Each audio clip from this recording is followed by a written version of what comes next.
Yun lang. Hindi ko mabasa ang pangalan niya. Pero, let's see. Happiest birthday po our baby Kuchay. I love you so much. Love.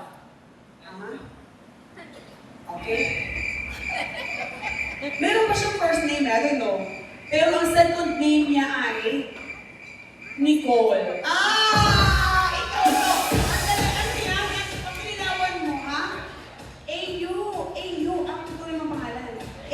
Nicole. Ay, bakit bago, ha? Ayoko.